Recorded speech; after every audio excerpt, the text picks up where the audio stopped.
So we're going to replace all the plugs and got them all removed. There was a fair amount of oil in all of the spark plug tubes, which probably is coming from that valve cover gasket. So the plugs look all oily because when you remove them, the oil drains into the cylinder past the plugs. But if you look at those electrodes, they actually look pretty dry.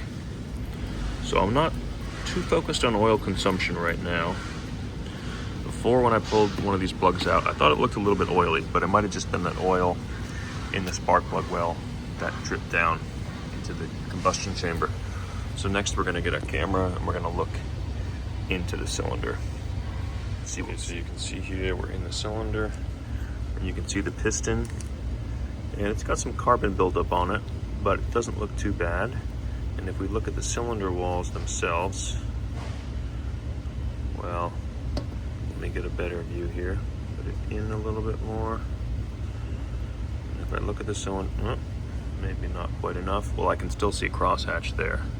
It's a little hard with the reflections, but I can. So I'm not too worried about, it's hard, there you go. You can see it a little bit there. There's still crosshatches. So I'm not too worried about oil consumption from worn piston rings, although that's still a possibility.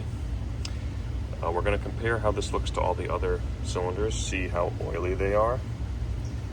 But right now, this does not look like a cylinder that's has excessive oil consumption. But we're going to continue to investigate. Here's a view of the rear bank, and you can see pretty heavy carbon deposits on the piston. I think we started to loosen some of those up with our intake cleaner. And then you can see the crosshatch. You can also see some lines. Those are not scratches, but they are lines in the cylinder wall. So that is a little concerning. That could be potentially part of our oil consumption issue. I want to take a look, if I can, at right there. See those grooves?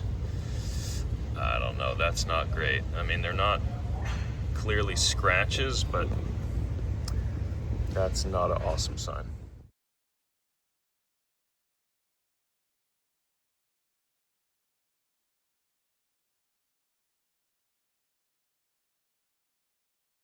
So this is what I wanted to see. This is the PCV valve.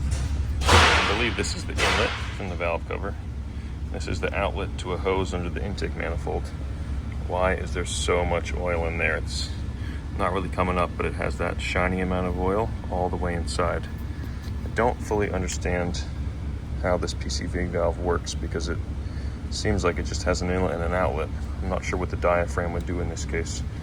So I'm going to dig into that a little bit, but maybe we are looking at a failed PCV valve, and that explains our excessive oil in the pistons and maybe the contamination of the cats. So here's all that's inside that valve. I got curious and took it apart. It's a diaphragm, a spring here, and here is the outlet.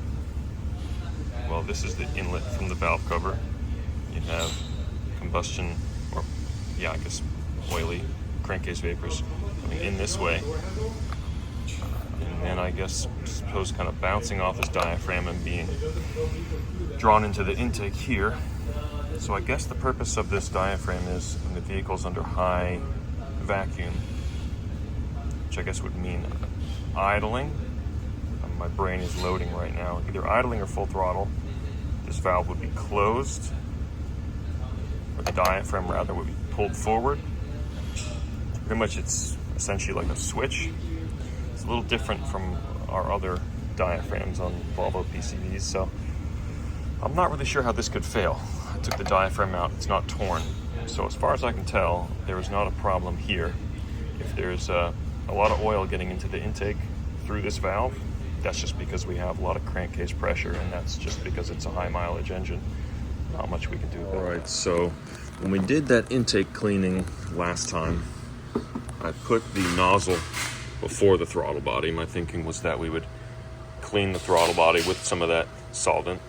What ended up happening is I ended up having a drip out of the bottom of the airbox, and we got a system rich code that came on the next day, this morning, So when I checked the air filter, I could see the cleaner had just dripped back into the air box, saturated the air filter, and it was also made a sticky mess in the bottom of the air box that pine needles and other debris that were in there had stuck to. So right now we're cleaning that. I'm going to replace the air filter with new. And you can see, even if it didn't have this issue of being saturated with the intake cleaner, this filter was pretty well used up. So good thing to replace either way. We'll get that in. Our comprehensive monitor did pass this when I checked this morning. The cat still hasn't. So maybe we'll get lucky, but we'll see what happens. We'll keep driving with a fresh filter.